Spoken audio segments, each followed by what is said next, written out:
I just want to thank everyone for, again, hopping on the bus with us to learn about what's happening in our community. Over the last 4 years, United Way and CMCF has teamed up to share the most pressing needs in the community, what's being done about these issues, and how you can help. With September quickly approaching, we turn our focus to education. Last spring, communities across the country looked at different ways to provide education to our students while limiting risk to their health in light of COVID. Schools had to pivot quickly to distance learn, and there were some challenges. Since COVID continues to be a risk to our country, school will continue to look different again this fall. Today, we'll hear about local school districts who will discuss what they learned last spring and their plan for the overall well-being of our children as school starts up again this fall. We know that these changes in how education is delivered has a ripple effect on parents, their employers, the nonprofits, and our community at large. This session, unlike others, will be a platform to inform the general public about the thought processes of our education systems. Many nonprofits will be working on filling the gaps to support our students and community. We'll share some examples of ways that United Way and Central Minnesota Community Foundation have used our response and recovery funds to support these organizations in their work, something that could not be done without the support of our donors. So here's our bus driver, the ever modest and humble Daniel Larson from United Way. Thank you, Carol. And thank you so much for the ongoing partnership that we have in so many ways with the Community Foundation. Truly, it makes us both stronger and serves our community together. I'm so excited to share that today, in order to best understand the complexity of this issue in Central Minnesota, we'll be visiting the St. Cloud, Sauk Rapids Rice, and Sartell St. Stephen's school districts, and hearing from a district administrator, a middle school social worker, an elementary principal, and a high school teacher. Everyone is affected by this issue, and we hope to provide the best variety of opinions and perspectives we can for you this evening. First, some housekeeping. Up in the corner of your screen, above to the right, above all the pictures of everyone, if you're in gallery view, we encourage you to click to speaker view. That way you will be best directed to our panelists as they participate. Throughout the tour, we encourage you to answer bus rider poll questions, which will give you a window into the data behind our community's difficult decisions during this time. Our first bus ride question, as you see, is approximately how many students did not connect to school this past spring in Minnesota due to facility closures and distance learning? 5,000, 10,000, 20,000, or 25,000 students did not even connect online. Finally, we're shooting for a 60-minute tour. But if you do get hungry, there is gum right below just about every seat. And as you can see, you'll need to lower the windows if it gets a little warm in here. With that, before we leave, I'd like to introduce Amy Trombley, the Director of Education Partnerships for United Way Partner for Student Success. 10 years ago, the Central Minnesota Community Foundation was a founding member of Partner for Student Success, and they continue to be a cornerstone partner and board member, including helping United Way and PFSS unify as one collective impact initiative last year. Amy's here to help us understand the processes that led to the local decisions and tasks at hand. Welcome, Amy Trombley.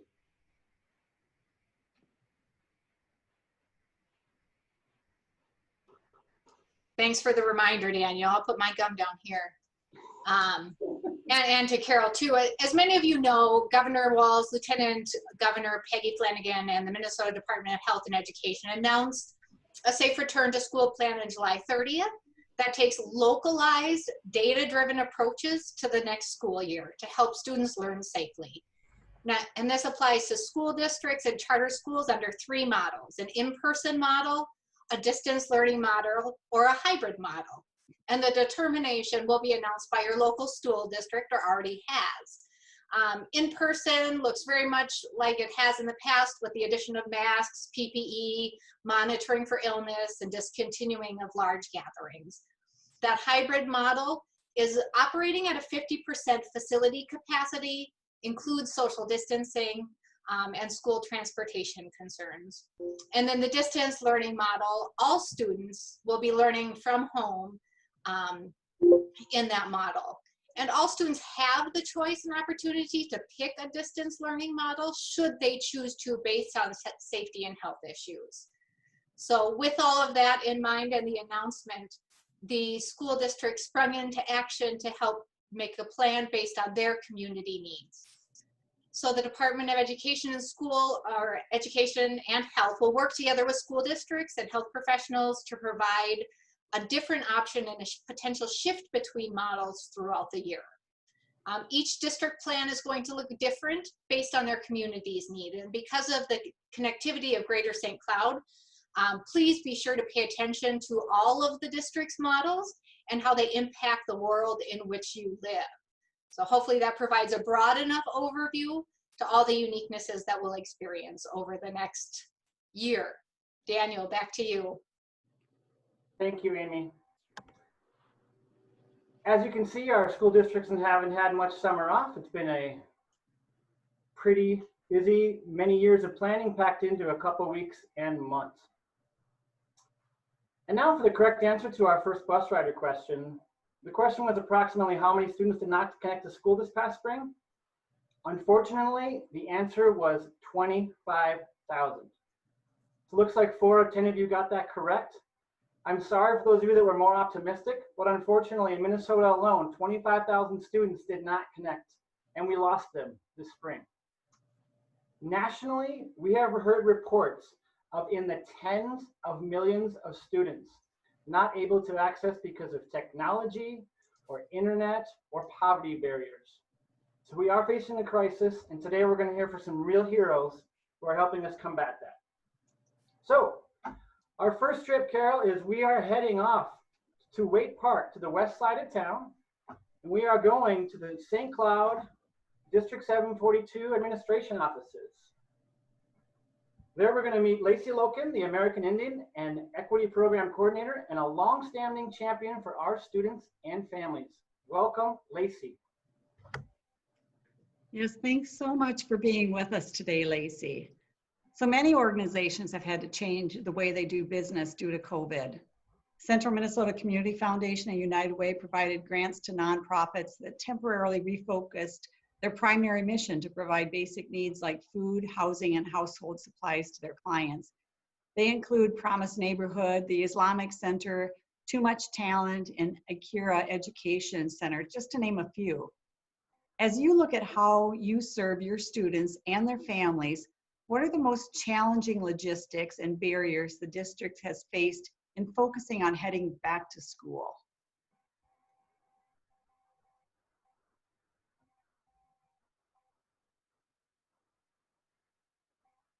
Lacey?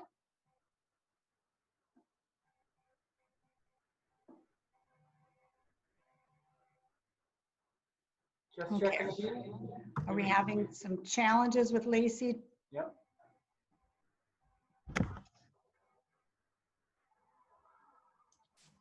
You know, I'm not seeing her on here right now. I did see her pop onto the bus. Hopefully we didn't get her off at the wrong stop. I will connect with her to see where she may be at. Okay, well then maybe we can just jump on to the next place and make a loop back. What do you think, Daniel?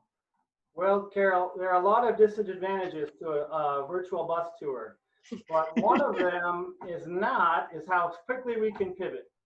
We're going to head right over to Sauk Rapids Rice Middle School, and we're going to meet the longtime social worker there, the school social worker, James Turner. At the end of your questions for James, Carol, we'll get another poll question up, but for now, I'll let you go ahead and introduce and welcome James. Great. James, welcome. Thanks for joining us on the bus.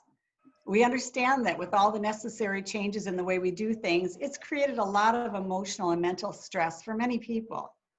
We had both United Way and Central Minnesota Community Foundation provided fundings for mental health for the Central Minnesota Mental Health Center, Anna Marie's, and Center for Tortured Victims to address some of their needs. So can you tell us how schools address emotional health and well-being of students last spring? and what counselors will do differently based on that experience? Well, Carol, thank you for the question. It's great to be here. It's great to see some familiar faces and faces I've never seen. So thank you for the question. So, when I look back to March, early March, when we were all, COVID-19 came out. And I think we all were trying to figure things out. So as we were trying to figure things out, as a country, as a state, as a community, some of the things that we've been doing here in Sauk Rapids, I think right away, we started reaching out to families.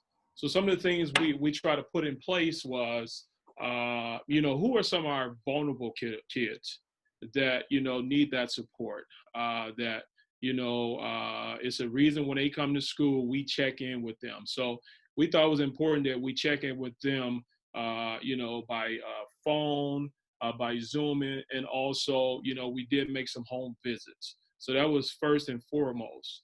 Some of the things we did right away, we send a survey out to our 6th, 7th, and 8th graders, just checking in with them to see how they are doing and how they are holding up. So we got feedback that we took that was able to help us as far as when it came to needs. Like I said, we also did some home visits. We had our masks on, we had our gloves, we had parents to come to the door, so we didn't go into the homes. So kind of checking in on kids. Also, working with leaders that we're already connected with, like the Children Mental Health Center, Lutheran Social Service. They kept the relationship. They kept meeting with students that was on a caseload prior to COVID-19. So that was pretty helpful. Also, our principals requested that we check in with each parent. So if you had an advisory, you would check in with your students. So we checked in to see, what were some barriers? If there were any barriers, what were some of the needs? So that was helpful. That gave us more information. And again, we call each and every parent. On one hand, we talking with students, we getting information from students. But again, I'm a parent, I got a lot of things going on, and we realized that parents did not sign up to be educators. They are parents, and a lot of our parents, have a lot going on. So it was definitely a partnership. So I guess to answer your question, we tried a lot of different things. It didn't happen right away, but moving forward, some of the things that we are doing, I give you for example. So we have advisory. Advisory is homeroom. So this past year, our advisories were 15 minutes long. This year, our advisories will be 50 minutes long.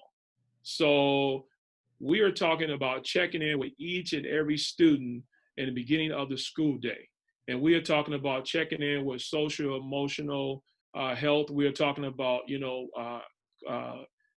working on coping skills. So when certain things happen in young people's lives, that they will have the skills or know who are people in the building or in their lives that will be able to support them.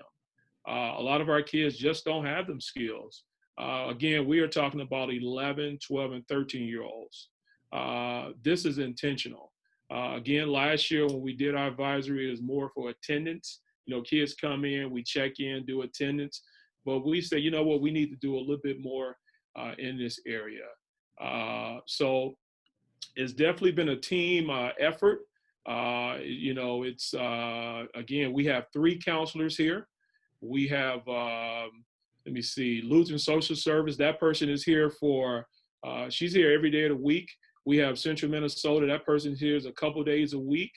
We have a district social worker. She's half-time at one of our schools, and then she's a social worker for the district. So again, finding different resources that would benefit our families. I want to be respectful of time. So great. Thank you so much, James. Just to quickly, is there something that you're doing to help your teachers and staff for increased emotional needs? Yes, yes, yes. So one of the things is like, for instance, I think about students. Did you say parents and staff, or you said Teachers and staff. teachers and staff? Okay, yes. So one of the things is that, you know, a survey is being sent out to the staff by our administration team here, and also from the district level, to kind of see what teachers are at. But again, when things are happening in the classroom and teachers need support, we want to be there for them. Also, what happens is we have it set up that teachers check in with us. When kids are not showing up for Zoom Zoom schedule meetings, they check in with us. So it's kind of, how could I put it? Again, it takes the old saying, it takes a village to raise a child. This is really true in this effort that we all are putting forth. But again, staff have their own needs as well. And, we got an employee hotline that staff members can check in. Again, they are communicating with their different reps in our buildings and also in our district. Yeah. Great. Thank you so much, James, for giving us that viewpoint. Daniel, where are we headed next?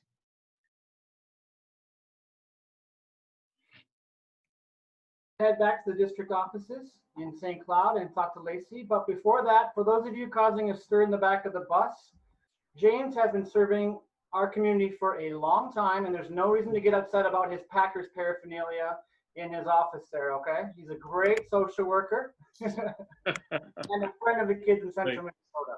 Thanks. All right. Thank you, James, so much. And we might have some questions for the whole panel at the end, so please stick around and we'll re-engage you. Okay. As we head back to Wade Park, the district office, we're going to put up another question that had to do with the mental health challenges that social workers and counselors like James are facing. What percentage of respondents of students in the MD survey said they experienced mental health challenges due to COVID?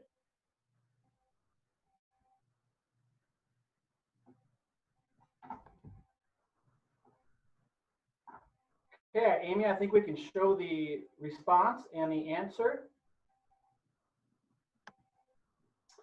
So unfortunately, yes, 4 out of 10 students were experiencing significant mental health challenges, whether isolation, loneliness, depression, anxiety, or more during the spring, during distance learning and the COVID interruption of our academics. So, Carol, we want to welcome Lacey back and have some questions about the district level decisions. Absolutely. Lacey, welcome. As you look at how you serve your students and their families, what are the most challenging logistics and barriers the district has faced in focusing on heading back to school? All right. This is not intimidating at all, just in case anyone was wondering. Just not. I apologize for my minor setback here, but I think it is a good real life reminder about how technology and connections can pose a bit of a challenge for many of us, not just students, but adults as well, as we try to get through this transition. So I guess I would start by just, saying that I don't think that our challenges as a district were probably much different than many of the districts around us were facing. I think it's just creating the best and safest plan to help educate our kids. And in doing that, we have to know that we don't know what the future of COVID looks like, and we have to be able to adapt on the fly, because we can't, we don't have a long period of time to wait before we have to be able to come up with the next best plan. But I work in educational equity, and so from my personal perspective, I think seeing the varying impact that this has had on our families has been pretty tremendous. When we saw distance learning take form this spring, it really highlighted a lot of the inequities in districts across the nation. And so for me, it posed even more questions than it did answers. And so that's kind of like in the role that I'm in, we're kind of always asking the questions about what can we do different? What can we do better? What haven't we tried? What did we try that didn't work? And so we're just constantly working to try to meet the needs of our students. And I think one of the big challenges that I continue to see within our families is really trying to, like, how do you comfort? How do you ease the anxieties and the nerves and the stress that our families are in right now as they're sending their children back to school, or they're trying to make the decision on which model is going to be best for their family. And, you know, I mean, I'm a parent and I know how difficult the decision is too. I have children in the district, and you always second guess, like, is this the right decision? Is this the right decision? And you play with that back and forth. And it's just, it's an anxious time for all of us, but how do we, you know, how do we help our parents through that the best we can? So I'm not sure if that really answered that question very well, but. Yes, it did. Absolutely. So Sarah, when you say that distance learning has been challenging, and we definitely saw that for so many reasons, what's been modified for the upcoming year based on what was learned over the past 6 months? Well, we've been really intentional about seeking parent input.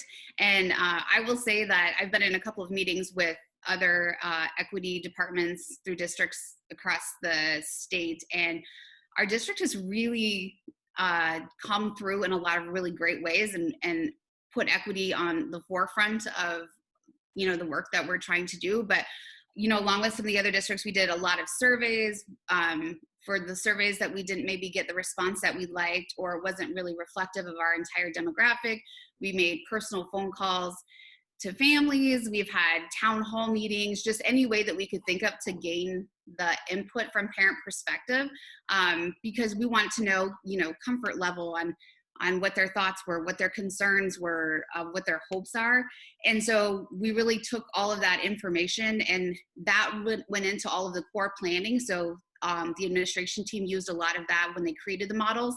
And then we will continue to use that information as we now kind of work on all of our other levels of planning, because, you know, we have the big structure piece in place, and now, like, all the other departments, we now can have the opportunity to really plan what our programming can look like and what are the, you know, structures around that piece too. But all of it comes into play because we really want to, you know, we want success, we want safety, we want all of the things that the parents want as well. So Thank you so much, Lacey. So Daniel, we're back on the bus and ready to head somewhere. Where are you taking us next? Thank you for that. Thank you, Lacey, for joining us. Again, we're getting some questions coming in from the audience here, so we hope you can stick around and we can get back to those at the end. But thank you for that and for all the work that you do. We're going to head to Sartell, but while we do, our next question is, according to the survey by education, or by the MDE, what % said they have at least one barrier that may prevent an in-person return to work? And Amy, can you clarify for me, is that what percentage of parents have one barrier for returning to work? Staff. So the education staff, the teaching staff. Okay, so staff in the schools, how many of them have at least one barrier preventing an in-person return to work? It might be a 7-year-old like I have downstairs right now, wondering when we're going to get outside today. It could be a health issue or many more. With that said, we're going to try to get the perspective of a high school principal or elementary principal, and we're going to Sartell. We are heading to Pine Meadow Elementary to talk to Sarah Nelson and learn her perspective on leading staff during this time. As many of you have probably guessed, unfortunately, the answer is, once again, 40% of respondents had at least one significant barrier for returning to work. And with that, like that's how fast we go, Carol. Only green lights for us. We are. Well, you know, when you're Zooming on a bus, you do go fast. All right. So please welcome Sarah, Carol. Hi, Sarah. Thank you for being with us today. Hello. Hi. As we talk about, the barriers for our staffs at school, and in light of the probability of higher staff absences, what are the issues and opportunities around staffing, including substitute teachers or additional staffing needs? Mhm, mhm. That's a great question. Our South St. Stephen, just like Sauk Rapids Rice and the St. Cloud School District, we want to have the best teachers in front of our students every day. And we also want to do whatever we can to help keep our teachers healthy and safe, just like our students. And so we're doing all of those great public health practices that we would expect for our students along with our staff. But to help us mitigate, the ongoing need for additional teachers, this isn't the first year we've had sub shortages or have been concerned about making sure that we have the best people in front of our students every day. One of the things that we've done is we use Teachers on Call, which is a substitute teaching agency that helps us to fill those absences, is really reach out to them to help with some great training to help teachers and substitutes feel confident and comfortable working with students in today's education system. We've also identified what we call super subs and substitutes we've had great experiences with and who've really done a great job with our kids and offered additional district training on platforms that we might use for distance learning and to help them have a more intimate understanding of what happens day to day for our kids in our schools. And we feel like that's, I think, helped kind of ease some of the concern around substituting in schools and moving, from grade level to grade level and through different curriculums as well. But we're always looking for great substitute teachers. So just put a plug in if you or anybody with a 4-year degree who you think would just do a fantastic job with our students in all 3 districts, please send them to districts or the PELSB website for professional educators where they can become licensed and we'll welcome them into our school and give them great training too. Great, thank you. With the thought that there may be changing scenarios throughout the year with the in-person, distance, and hybrid methods, from your perspective as a principal, how can we all best be prepared as a community? Sure, that's a great question. I think we do expect that we could see ourselves flowing between, all 3 scenarios with our students and our families. And I think the first thing to remember is to just be patient and flexible with each other. We want what's best for students.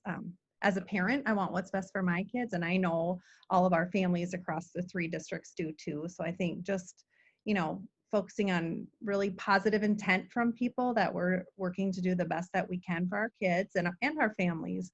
We recognize the decisions we have a really big impact on businesses and families and employment. And so we see the big picture too. I think so compassion and grace with each other is going to be important, and just recognizing that partnership and really communicating as much and as often as necessary to really problem solve and be solution focused will be important. Watching emails for updates from districts and school sites and teachers to be up to speed on what's happening and where the thinking and programming is headed for students will be critical too. And then just, again, really reaching out whenever families need anything. I think schools are about education.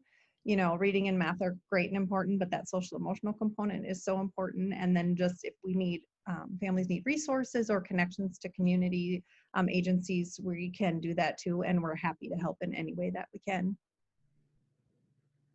Thanks, Sarah. I think it means a lot, to have, to remember that staff is also members of our community who are experiencing a lot of the same things that our parents are too. And so when you are looking for solutions, you understand from several different perspectives. So thanks again for your thoughts on it. Daniel, where do we go next? Actually, Carol, before we head off, I have a great question from Allie Harold, the local leader for junior achievement here. And this question is for Sarah, but possibly James or Lacey, you can chime in if you have any idea about this. Have any of the districts explored what in-school volunteering might look like if we are in-person model this year? Sarah, have you had any conversations about that? I know so much of this plan is about restricting the number of people you're interacting with, but we do have a lot of people who want to help. Yes, we have had quite a bit of conversation around that. And I think we will continue to, here in Sartell, we're starting much more conservative and really limiting the amount of visitors and programs that are supporting our students at the beginning of the school year as we really, begin to bring kids in and get routines and rules and, really kind of get into the flow and the new structure of school because it will look different for kids. But we do recognize that there are a lot of programs out there that also support our students both academically and social emotionally. And so how can we engage, Minnesota Reading Corps, for example, that might be an organization to help us provide some support for kids. So we know the value of that. And schools have been for years in the, job of really reaching out and trying to recruit that. So we'll start much more conservative this year. And then as we see how things unfold, can always be reevaluating that. And so I think if you have an interest in partnering with schools to reach out and see what might be available. And we're wanting to be as creative as possible to really access some of that. So we see the potential and the opportunity for like this meeting, Zooming in to help support kids. So it doesn't always have to be quite the same as it's been in the past. And I think we're open to creative problem solving around that. Fantastic. Thank you so much, Sarah. Please, all you bus riders back there, put questions in the chat like Allie did if you have them, or you can send them to me privately and we'll try to get to them at the end if they're for any of our individual panelists. Really appreciate the interaction there. Carol, please step back on the bus here. Try to avoid the rowdy United Way staff members over there to the right and just grab a seat. We are headed all the way down to the south side of town to the sparkling new Tech High School. We're going to meet Ayan Omar, the English language arts teacher at Tech High School. And on our way, we have our second to last question. That is, what % of students from low-income families were impacted in completing their homework due to technology and internet issues?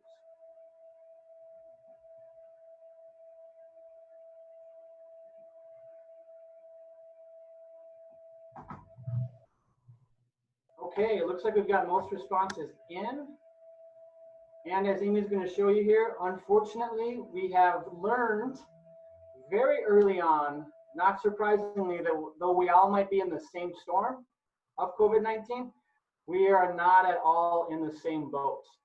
And 1/4 of our low-income families had issues completing homework because of technology. That digital divide is now a delivery gap, and it's something that we'll be working on as hard as we can as a state and as a community to bridge that delivery gap this fall and coming winter. With that, Carol, we are here at Tech High School, and I saw Ayan Omar is here and ready for you. Hi, Ayan. Hello. We appreciate your willingness to share a teacher's perspective this afternoon. So Central Minnesota Community Foundation and United Way has been helping some of the nonprofits who've been kind of filling the gaps. The Boys and Girls Club, Friends of Career Solutions, LEAF, Yes Network, are just some of the ones who've received funding from us to help with some of these unique education programs. So we hope that that is helpful for our students and for the school districts overall. But from a teacher's perspective, what can we do as individuals and organizations to best prepare our students for the upcoming school year? I feel that with flexibility has to come with resources. And from a teacher's perspective, taking care of my own children and working from home and the obstacles that come with helping students where they are and the inability to control their setting has to come with, we have to have more resources available for our students. And that could be as simple as maybe a homework hotline where kids can call at home. I'll never forget this past spring. I had a parent, one of my high school students, was talking to his mom, and she has 6 kids, and one of them was a first grader. My daughter was a first grader going into 2nd grade. And I'll never forget how she said to me, my first grader is discovering that I'm illiterate. And I remember just freezing in my seat thinking, what can I do for that mother who does not read English? She's literate in all other languages, but English isn't her thing. So I told her I can stay on the phone for as long as it takes to help her child and her high school student get through whatever homework that they have, whatever they need from me. So resources has to be resources, whether it's a hotline, a homework hotline, or more adults that are available to stay on a phone, on a call with the parent to support the parent and the student, because that builds tension at the house. And as an educator, I'm not there. I can't see them the next day where they can forget everything just for at least for 8 hours.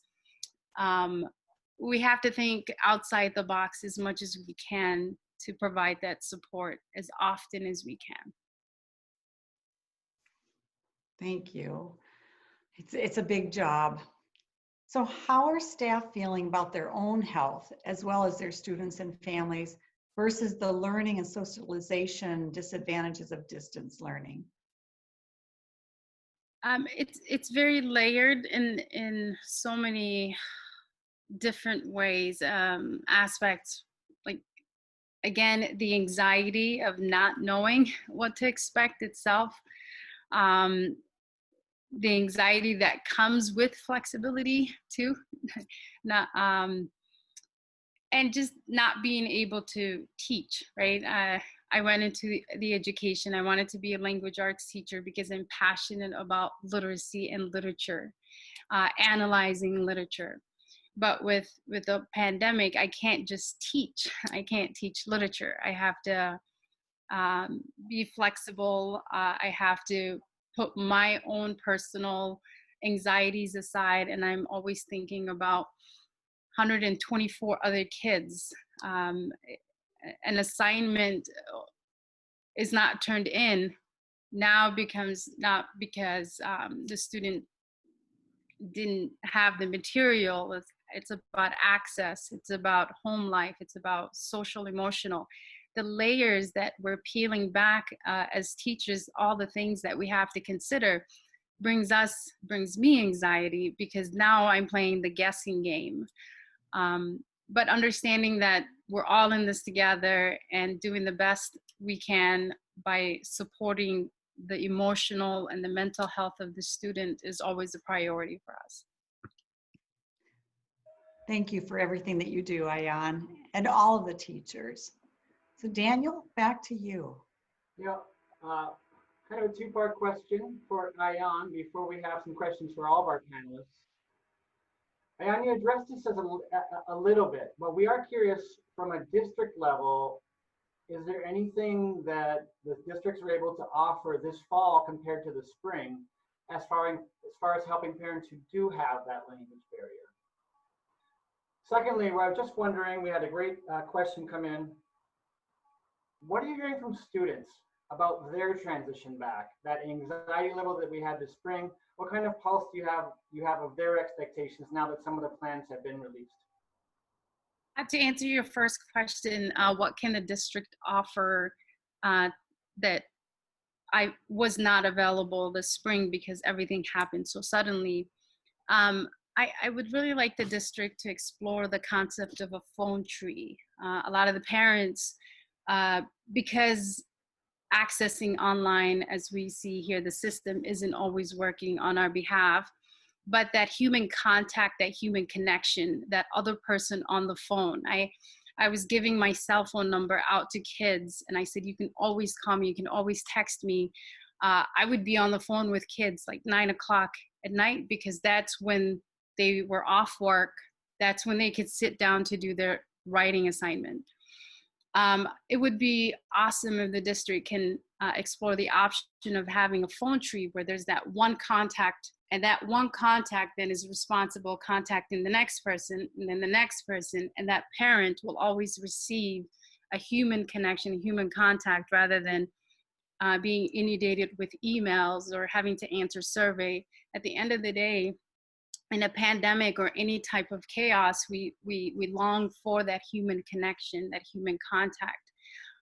That's one thing that I would suggest, that I felt a lot of parents were calling me because I was that contact. They would ask questions that I really didn't know how to answer, but I knew where to call. I knew the email to send and who to send it to. So that's the first question. And what am I hearing from the students? The students, it was always about, will this really count? Does this really matter? It was about, they wanted to have a Google Meet that was not related to language arts. I had kids who would say, Ms. Omar, are you available for a Zoom meeting? And they would ask me about how I'm doing. And then I quickly learned that's what they want me to do for them. It was just very, the questions they were asking was more about, how long is this gonna go? How will this count? Will this matter? They were looking for some reassurance, and I really didn't have the answers myself, but I was able to just have that human connection with them as often as I can. I hope I answered your question, Daniel. I went on and on there.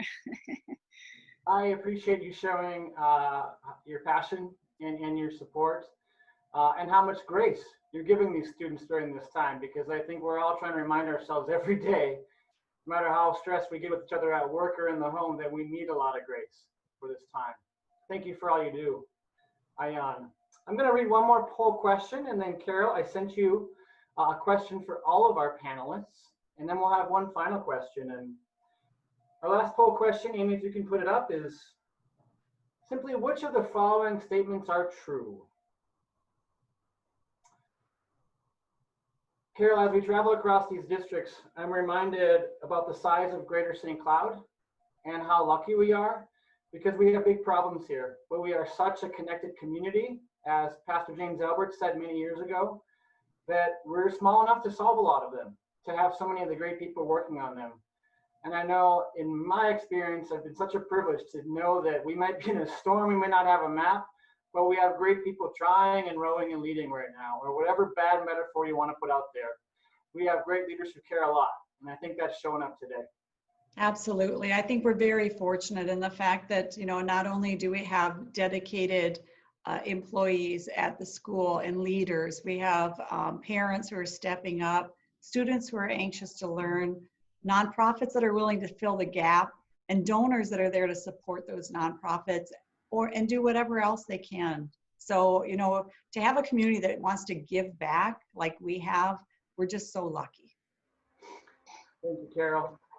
Okay, Amy, if you can show the answer to that question. I'm guessing it's not a surprise. We do have a 92%. That's an A- for the group, I believe, back in my day at least. And unfortunately, all of the above statements were true. Students have faced increased poverty barriers in just about every single facet of life this time, which I think once again goes back to, Carol, you said it to Ayan, how big the job is for teachers. And I keep thinking about how big the job is for our schools to feed our kids, to educate them, to help them socialize. And we're learning that our economy runs on the childcare of public education right now as well. We've talked a lot about the issues, but Carol, I think you have a question for each one of our panelists. Hopefully they're still on here. I do, and I feel like this is a great question, so I'm glad that it was asked. So we've heard a lot about challenges today, but can each of you share what has been a positive in all of this? And if we can just go Lacey and then James, Sarah, and Ayan, I'd love to hear your viewpoints.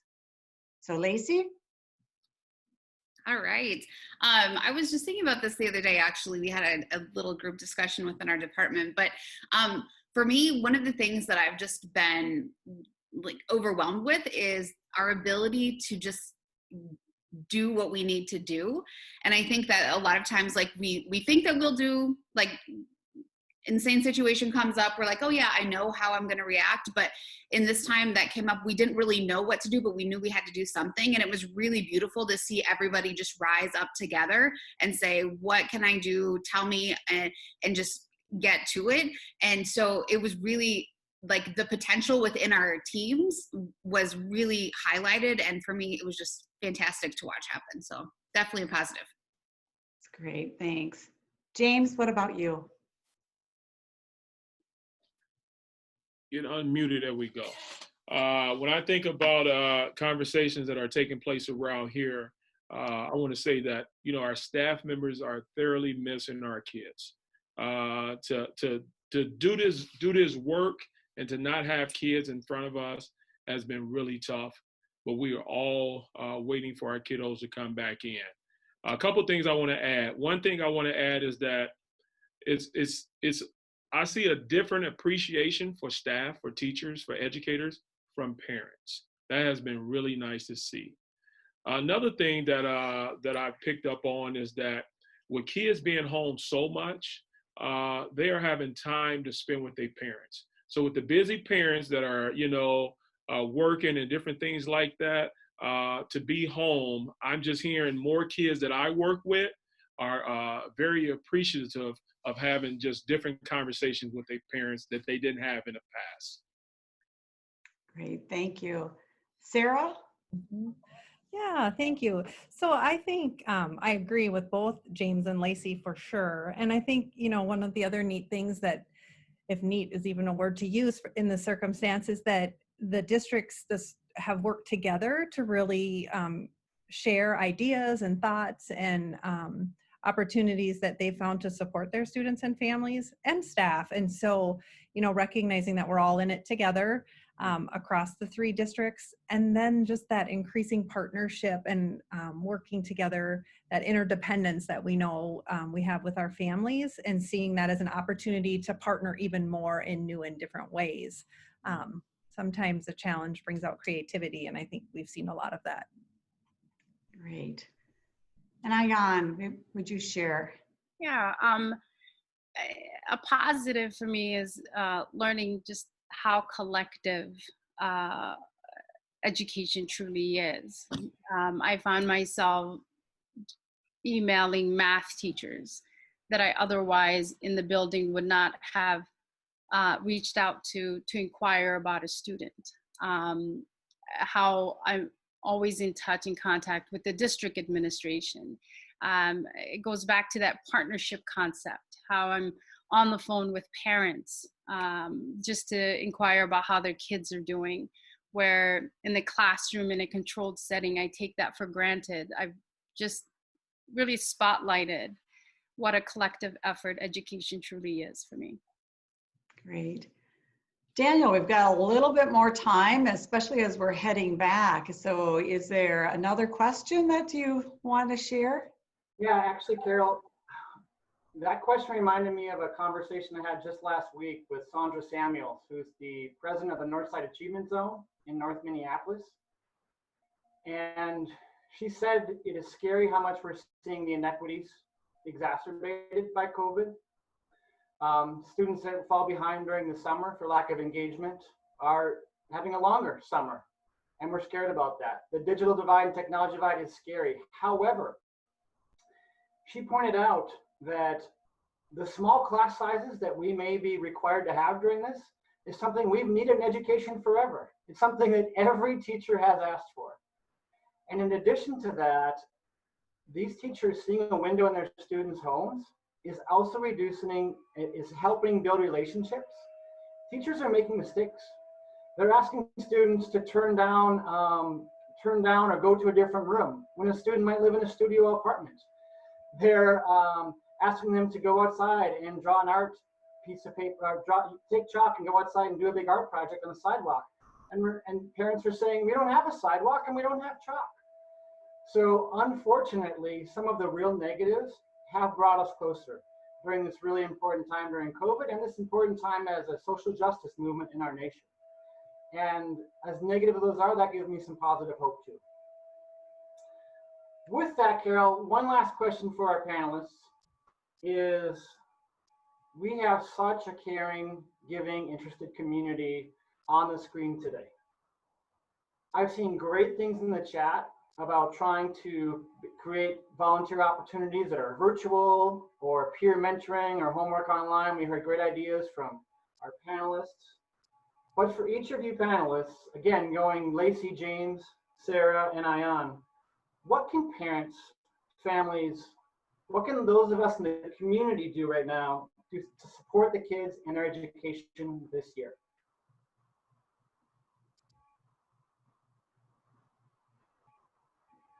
All right, I will start, even though I'm just like, I'm thinking if there was one thing that, because there's so many things, and I think just,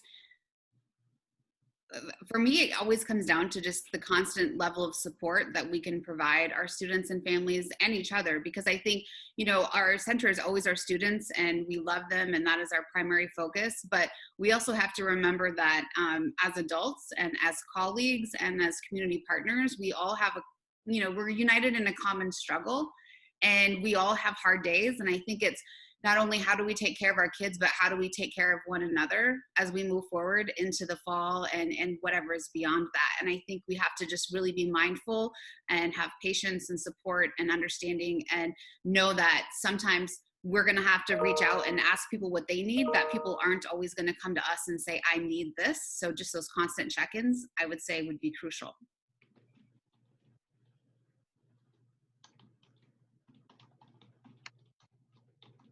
Thank you, Lacey. James, how can the community support education this year? Oh, we need you on mute again. Okay, here we go. I want to say we need to stay engaged. You know, we're having this conversation right now as the beginning of the school year about to start. I think it's important that we have this conversation continues throughout the year, how we can support. I think also it's important, you know, with, you know, some things that have taken place this summer that as a nation we've been kind of dealing with, addressing. I think it's okay to have difficult conversations at the table amongst your friends. I think as educators, we need more allies. It's a lot of things that, you know, we talk about layers, we talk about different things that as a community we can do. You know, as far as, you know, I'm in Sauk Rapids, but, you know, building relationships, again, across districts. So families partnering with families in Sauk Rapids. So if I think about Sartell partnering with families in Sauk Rapids, but also families in Sauk Rapids partnering with St. Cloud, realizing that we are a community, a bigger community, and that, you know, we all have common goals. And finding out what they are. Again, just supporting one another, but most importantly, having these difficult conversations that lay ahead of us. Thank you, James. So appreciate that. Sarah, how can the community support education this year? I think one of the things that we can all do to support each other is just to remember that this year won't be perfect, but it will be planful, and that families can, with their students and as they're engaging in conversations with staff, to be honest and yet gentle, that we need to have some, you know, hard conversations, that this is a difficult time, that we don't have all of the answers. What school looks like today might not be what it looks like tomorrow. And it's definitely going to look different than what kids had experienced even in the spring. And so to remind kids that even though it might be difficult and different, it's also going to be, there'll be opportunities for new and creative opportunities for kids, that they're capable of being successful, that we're in it together, and that families come, you know, not only with concerns, but also ideas for solutions, that we want to engage in those conversations. We want to be part of helping kids be successful in whatever way that means for them and for their families. And so to just continue to reach out, and we will do the same, and kind of hold each other up so that the year is positive and good, and kids are successful. Thank you, Sarah. Ayan, what can our community that's engaged today do to support education this year? Support you as teachers and our students? What they could do is remember, through investment, you empower, empowering those who are less fortunate in places where the inequities are obvious. For example, I can think of the South Side Boys and Girls Club, finding ways to invest, also ask difficult questions, challenge those in power, those at the table, ask those questions, and ensure that the inequities are addressed and talked about, and we're investing in our students. Thank you so much, Ayan. Really appreciate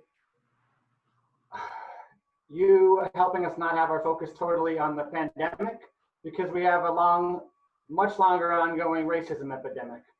I do want to give a shout out to the Community Foundation. If you haven't tuned in, their Tuesday webinars on anti-racism and diversity, equity, and inclusion work that they've been having are incredibly mind-opening, challenging, and heartening all at the same time. And I think they speak to what James Turner has asked us to do, which is to have those hard conversations, which fortunately I find a lot easier to say than to do, but I'm trying. I also want to highlight in the chat here that United Way is having a community forum on Thursday. This is our second one that focuses on employee engagement, highlighting what several companies are doing pre, during, and post-COVID for engagement strategies, including how to support their employees when kids are back in school this fall. Carol, I think it's time to let everyone go. I think we should head back downtown and get off of the bus. I just want to say thank you to everyone who showed up, and thank you to our panelists, and I'll let you have the closing thought, Carol. Thank you. I am blown away by the people who have shared today. So Ayan, Lacey, Sarah, and James, Amy, thank you so much for sharing information that we all need, and helping us to understand what some of the challenges are, and ways that we can step up. Daniel, thank you for keeping the bus on course. I never know with you if we're going to make it or not, but once again, a successful trip. All right, thank you all, and thank you to Ali and Fardosa for those questions, and we hope to see you all in a couple months for our next one. Take care. Bye-bye.